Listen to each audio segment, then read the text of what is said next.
안녕하세요. KB증권 리서치센터에서 중국 기업 분석을 맡고 있는 강효주입니다. 중국 기업을 분석하는 입장에서 시진핑 3년임 이후에 최근 중국 시장에 대한 센티멘트가 나빠지고 있는 것이 참 안타깝습니다. 하지만 3년임을 반대로 생각해보면 시진핑 정부가 파워를 쥐면서 오히려 투자할 만한 테마 그리고 종목은 고르기 쉬운 환경이 됐다라고 볼 수도 있을 것 같습니다. 시진핑 정부가 육성하고자 하는 방향으로 돈이 모일 것이라는 것이 더욱 명확해졌기 때문이죠. 그럼 2023년부터 시진핑 3년임 이후에 어떤 방향성으로 중국이 나아갈 것인가를 생각해보면 큰 의심 없이 애국주의, 오늘 자료의 제목처럼 국산화가 될 수 있을 것 같습니다. 이 국산화 중에서도 실제로 실현 가능한 부분인 세계 사부 산업에 돈이 몰릴 것으로 예상을 하고 있는데 그 첫 번째가 안보와 국가 방어 능력과 직결된 방산, 두 번째가 먹고 사는데 가장 중요한 곡물 종자 산업, 그리고 마지막이 성장을 위한 동수서산입니다. 해당 국산화 산업들을 2023년에 애국주의 시리즈라는 이름으로 공부해 볼 예정이고요. 오늘은 그 중에서도 정책이 가장 구체화되고 있는 동수서산에 대한 이야기를 해볼까 합니다. 동수서산이 뭘까? 최근에 한국 뉴스에서도 종종 볼 수 있죠. 동쪽에서 데이터 트래픽이 다수 발생하는데 동쪽에는 땅도 자원도 없으니 서쪽에다가 데이터 센터를 다수 지어서 동쪽을 지원해 주자라는 게 핵심 골자입니다. 현재 처해진 상황상 경기 측면에서나 정치 측면에서나 동수서산이 다음 중국을 이끌 산업이라고 보는 근거가 명확한데요. 좀 더 자세하게 이야기를 해보면 먼저 경기 측면에서 2018년으로 돌아가서 태양광과 같은 재생에너지가 지난 5년간 메인 투자 테마가 될 수 있었던 이유를 복귀할 필요가 있겠습니다. 사실 경기를 부양한다는 건 GDP를 끌어올린다라는 거죠. GDP는 소비, 수출, 투자로 이루어져 있는데 사실 소비는 정부가 어떻게 한다고 올라올 수 있는 게 아니고 2018년 당시에 트럼프 정부와의 갈등이 격화되면서 수출도 크게 성장하기는 어려운 상황이었죠. 그럼 당시 중국 정부가 선택할 수 있는 부양 방법은 투자밖에 없었던 셈입니다. 투자는 또다시 세 가지로 나눌 수 있습니다. 제조업, 부동산, 그리고 인프라. 그런데 제조업 같은 경우에는 세 개의 공장의 위치를 잃고 있었으니 크게 기대할 게 없었을 거고요. 부동산 역시도 정부가 당시에는 투기 세력을 막겠다라고 하고 있었으니 역시 기대하기가 어렵고 결국에 남는 건 인프라뿐이었는데 도로와 같은 구형 인프라는 이미 다 지었으니 결국엔 새로운 인프라처가 필요하던 상황이었다. 그래서 그 당시에 중국 정부가 처음으로 신형 인프라라는 단어를 제시했던 거다라고 해석할 수 있을 것 같습니다. 참 정부가 투자하기 편하게 만들어줬어요. 2018년 당시 이 신형 인프라에 대한 7개 항목을 아주 지정해줬습니다. 그동안 KB증권에서 중국 재생에너지 기업을 다소 추천했던 이유가 있는데요. 지정해줬던 7대 항목 중에 사실상 미국의 영향을 벗어나서 중국의 자체적인 기술만으로 확장할 수 있었던 것이 재생에너지밖에 없었기 때문입니다.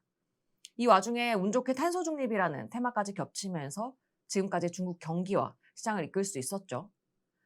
그런데 지금은 어떤 상황이죠? 예상치 못한 코로나라는 이슈가 장기화되면서 재생에너지만으로는 경기 부양이 힘든 상황이 되었습니다. 다시 2018년에 제시했던 신형 인프라 항목을 봤을 때 가장 메인으로 제시했음에도 불구하고 아직도 못한 게 있더라. 그게 바로 동수서산과 연결된 디지털 인프라입니다.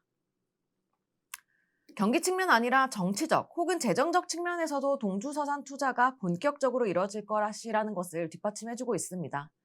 중국의 데이터 센터 시장은 미국과 다르게 중국의 3대 국유 통신사가 60% 이상을 차지하고 있습니다. 정부 예산으로 전국의 데이터 센터 시장을 개발해 왔다는 거죠. 그런데 문제는 현재 중국 정부 예산이 부족하다는 겁니다. 결국 민간 자본을 끌어들여 와야 하는 상황인데 정부 영향력 산하로 들어오게 된 빅테크 기업들의 자본을 이용하는 게 가장 용이한 방법일 수 있겠죠.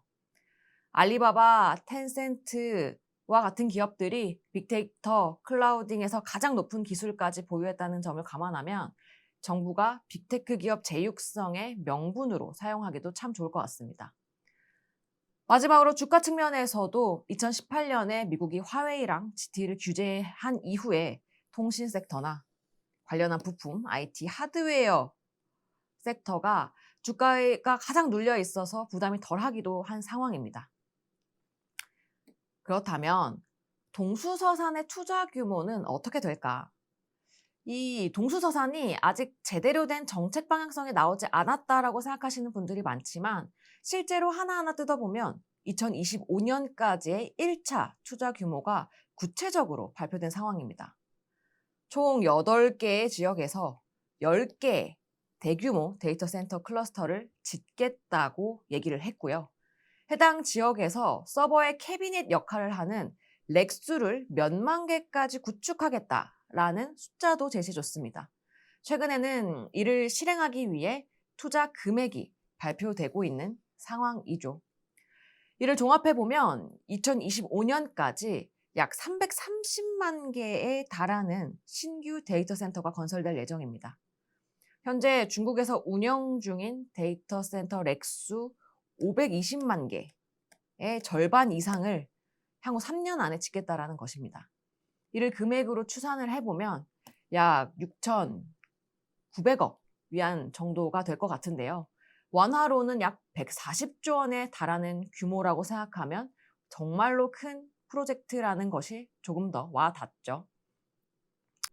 그럼 이 동수서산 중에서도 우리는 어디에 투자해야 할까라는 점을 생각을 해보면 데이터 센터 밸류체인 중에서도 국산화가 가능한 분야에 투자하는 것이 유효한 투자 방법일 것 같습니다. 사실 이 데이터 센터를 건립한다라는 것은 미국의 제재에 대해서 굉장히 걱정이 되는 부분이 많죠. 아무래도 서버와 같은 IT 장비가 첨단 산업으로 미국의 제재 영향을 받다 보니까 실제로 동수서산 정책이 구현 가능할 것인가에 대한 걱정이 많은데요. 사실 서버와 같은 IT 장비를 설치하기 전 2년간은 부지를 건설하고 네트워크를 연결하고 지원 인프라를 까는 것이 먼저 선행되게 됩니다. 그리고 2년 후에 IT 장비가 설치되기 때문에 아직까지 미국과의 협상 기간이 2년 정도 벌어져 있는 상황이라는 거죠.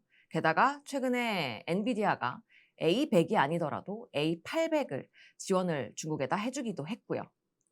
한마디로 우리는 건설 기간에 필요한 것 중에 국산화 가능한 기술을 투자하면 된다.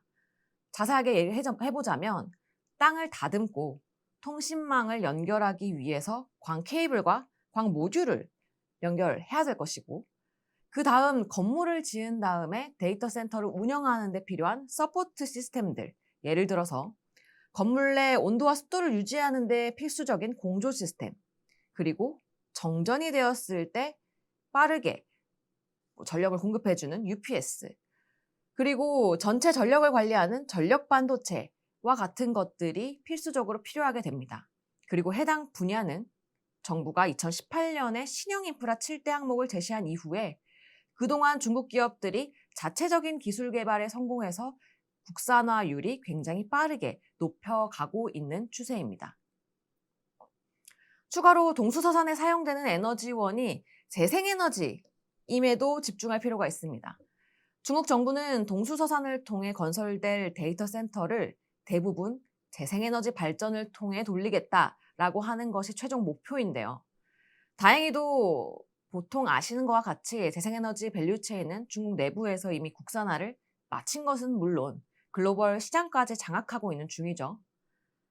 재생에너지 중에서도 앞으로 중요한 포인트는 시장이 커지는 것보다는 에너지 저장, ESS와 효율 증진에 있다고 보는데 에너지 저장 부분에서는 ESS용 인버터, 그리고 양수 저장 장치, 효율 증진 부분에서는 태양광, 셀 장비 기술에서 중국이 앞서 있는 상황입니다. 중국 시장 확대뿐만 아니라 해외 수출도 가능하다는 점이 긍정적이죠.